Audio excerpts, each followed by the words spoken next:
Now here, this blue figure is the original balance sheet. This is projected balance sheet.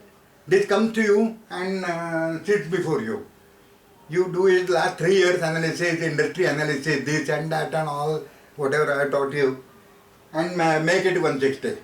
Okay, no, turnover ratio says stock should be reduced, debtor should be reduced. He also agrees. He agrees to 160. Means there is no disagreement between borrower and banker. So now fresh balance sheet total is 250 plus 160, that is 410. Okay. Now calculate the new bank borrowing figure. This figure is to be calculated. Now I told you first method. Earlier it was 200 minus 120. So 200 minus 120, it was 80. Sorry, 200 minus 40, other current liabilities. It was 160. 75% of that is 120. That is what is demand. Now calculate new one. 160 minus 40 is 120. And 75% of that is 90. So if you put 90 here, see what happens. Whether total tallies. This 410 okay. This 90 plus 40 plus 150 plus 140. 290, 230 plus. So total becomes 420. Are you getting me? Because you are not considered NWC. Now NWC remains constant at 250 minus 150 plus 140. 290 minus 250. This NWC portion is 40. So margin of 40 is available with him. Even if you have reduced current asset, out of this 160, 40 are going to be financed by other current liabilities and 40 is going to be financed by NWC. Are you getting my point? So answer here should be 80, whichever is lower. Are you getting my term? So now with this example, you will remember NWC correctly. NWC is to be calculated this plus this minus this. That is definition of NWC. Now look at this. 90 and 80. So 90 is wrong answer. 90 से total 420 हो जाएगा और यहाँ 410. So he will take away 10. From TNW he will take home 10.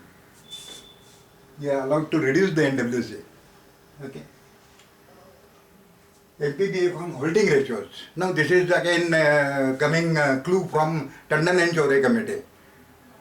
कितना raw material चाहिए, कितना work in process चाहिए, कितना फिनिश गुड चाहिए, what is level of debtors, what are the creditors available, all those ratios are there with you in 90 days, 70 days, 250 days, whatever, all days calculation in terms of current asset and current value. Calculate amount required for this. Take sum of current asset or working capital required. Reduce the sum of other current liabilities or funds available from internal sources. Find working capital gap, apply margin and arrive at MPBF. This is another method. So generally we calculate by method 1 and this method, holding ratio method, and arrive at a lower figure, lower the amount of finance sanction. Okay. Raw material 10 days, 254, work in process 2 days, 6, finished good 35 days, 330. Some such calculation done. Total current asset, less creditors, less total working capital gap is 960 minus 160, 800, MPBF is 600. This is how it is calculated. Because all these are available with you. These are to be calculated, turnover ratios. From turnover ratios and then arrive at MPBF. This is one more method. Method 1, method 2, NAI committee method, and this is the turnover method. This is mainly we use for manufacturing industry. So holding level, NAI committee, Tandon committee, compare all and choose the best suitable to the unit. So that is also a skill which is to be chosen. So friends, thank you.